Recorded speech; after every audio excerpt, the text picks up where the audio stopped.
please welcome Jameela Jamil. How are you, Jameela? Hi. Hello. Hi. How are you?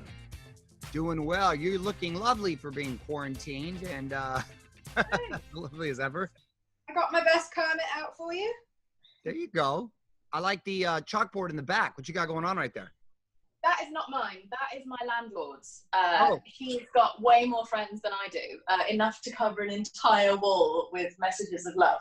I would only have 12 messages. I could make up maybe the lower portion of a door, but that's it. So who are you quarantined with? What's your setup over there?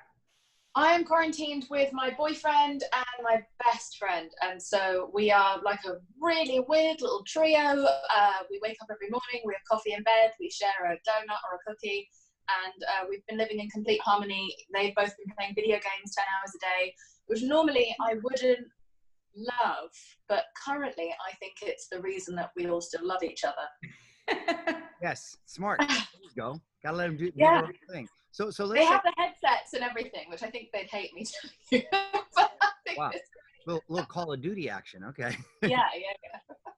So the Good Place finale. Yes. Let's talk about that because the message seems pretty relevant to now, right?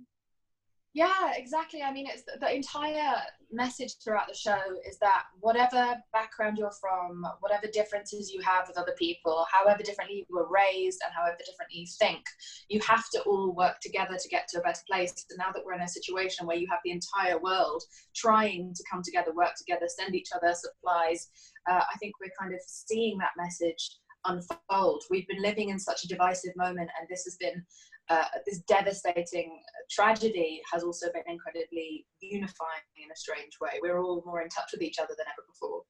We're more in touch. We're more in love. Hold back up that mug, Jameela. It says wifey. Oh no, I'm not married. Going? Not married. What's going on with that? Very observant. No, I'm not. This is just, I think this is a mug that we got for James, as he's my wifey. But Mario, she's blushing. She's blushing. Subliminal message, I think, coming up right there. All right. So, well, we'll see. We'll see how this pandemic goes, right? We'll like 6 more months of Call of Duty. We'll see if anyone's getting married. Okay. Jameela, tell me about your podcast, I Weigh with Jameela Jamil. So I started a movement called I Weigh, which was to challenge the way that people think about themselves on the inside rather than just focusing on what they look like on the outside. And it became this huge global movement that now 2 years later has 1 million followers on Instagram, and people kept on wanting more. So I decided to create a YouTube channel and also a podcast, which has just launched, where we talk about mental health. And the goal is to demystify it, destigmatize it, and have people come on and tell very honest stories about their own journeys with their mental health or with shame, so that anyone listening might feel less alone in whatever they're struggling with. And, you know, I'm way too open. We've seen my Twitter, but sometimes while that has mixed results, it also, I've noticed from the people that follow me, it's liberated other people to feel like they can also be a bit more themselves.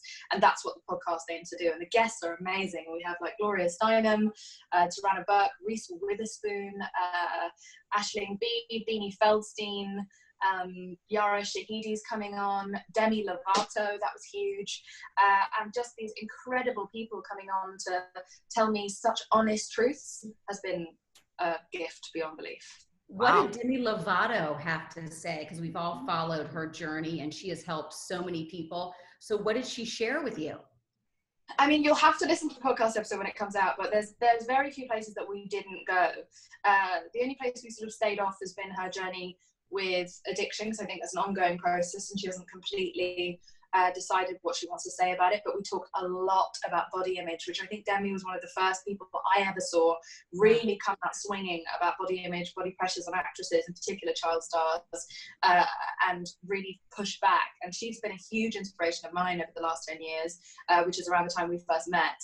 And so for her to come on and in this moment where she's under so much scrutiny, having just come back and spoken to me so frankly about her history with eating disorders, I think people will find it very informative and also very soothing to know that this can happen to anyone and it's not your fault. Yes. What about with Reese Witherspoon? What'd you learn about her that we didn't know? What I learned about Reese, oh my God, Reese really went there with me. She's just remarkable. There was one point where she cried and then I cried. She was crying. We talked about the pressures of being a woman in such a misogynist industry and her journey of watching the whole change of Hollywood. She's been doing this for over 20 years.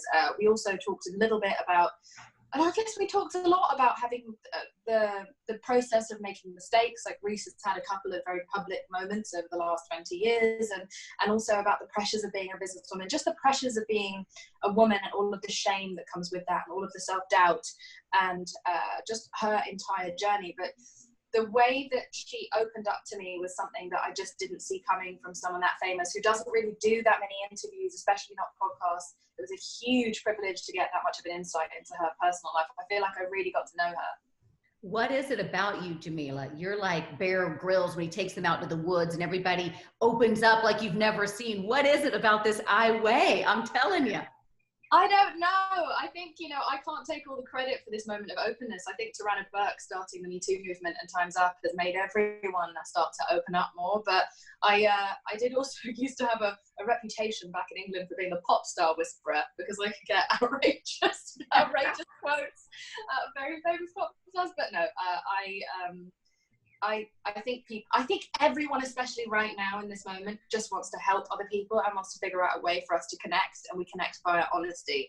And so if ever there was a time where people just want to tell the truth and feel closer to others, it's right now. Also, Billy Porter's on the podcast, who is fantastic. There's a moment in the podcast where he screams at me for 5 minutes straight on a motivational rant, which has changed my life. So I'm excited for that to air in the next couple of weeks. Nice. And you look like you've been still able to go to the beauty salon and keep keep up.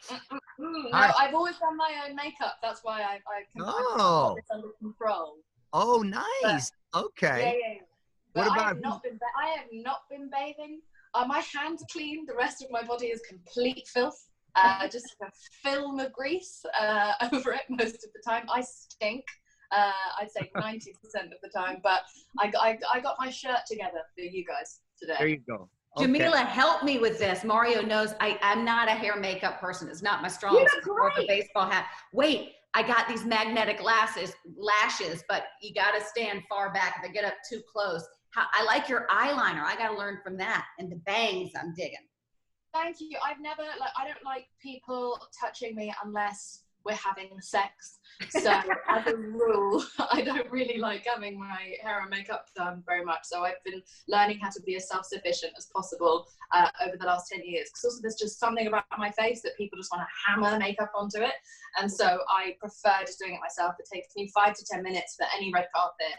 And I just prefer the no fuss approach. Otherwise, I don't love looking in the mirror, and I don't love obsessing over my appearance. And so for me, this just works, because I get a chance to just get in, get out, and hope that there isn't, a food across my face or like a tattoo of a penis or something. Well, it's working. Yeah, well, it's very convenient when you're naturally beautiful. That helps too. Well, we'll see. There have been some choice days. All right, wifey or future wifey. Yes, we love you, wifey. Thank you so much for taking the time to hang out with us for a little bit. And everyone, be sure to check out Jameela's podcast, I Weigh.